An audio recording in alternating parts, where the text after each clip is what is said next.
Donner à chaque enfant les clés du savoir et les repères de la société dans laquelle il grandit est la première exigence de la République et l'unique ambition de l'école primaire.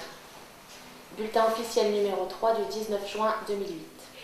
Les élèves qui sont orientés dans l'établissement spécialisé arrivent après de nombreuses ruptures et des échecs importants. Donc il faut d'abord reconstruire chez eux une capacité à avoir confiance en eux et avant d'envisager la reconstruction des savoirs et peut-être après la réinscription dans un parcours scolaire moins spécialisé que dans l'établissement de type IME.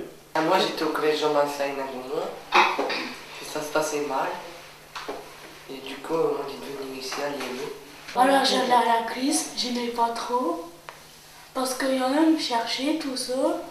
J'étais allée au collège Rabelais et ça s'est passé mal. Le premier jour j'étais virée alors j'aimais pas trop. Ils n'arrêtaient pas de m'embêter, du coup ça m'énervait. J'avais pas de copains au collège et du coup j'étais tout seul. Je préfère être à l'IME, je suis habituée. Parce qu'à la classe, je ne suis pas habituée. Je préfère rester à l'IME. Je suis bien ici, j'aime bien les ateliers, le sport. Je me suis fait des copains ici. C'est tout. Le milieu ordinaire dispose finalement de peu de moyens pour pouvoir accueillir ces enfants dits porteurs d'un handicap ou en grande difficulté scolaire. La loi les oblige à l'inscription, voire à la scolarisation, mais sans avoir les moyens d'accompagnement nécessaires. Il manque également beaucoup de moyens pour pouvoir justement construire des véritables parcours scolaires et des échanges entre les établissements spécialisés et les écoles ordinaires.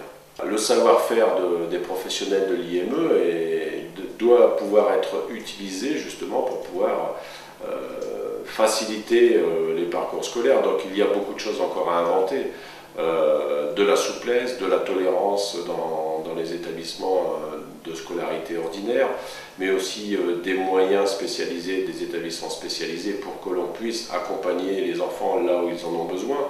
Il y a aussi un énorme besoin de formation des personnels du premier et du second degré qui est absolument indispensable à mettre en place pour pouvoir réussir ces parcours scolaires. Mais surtout, il est nécessaire d'imaginer de nouveaux outils qui permettront la circulation entre le dispositif spécialisé et le dispositif ordinaire en toute souplesse, dans l'intérêt des enfants, en fonction de ses capacités, pratiquement au jour le jour.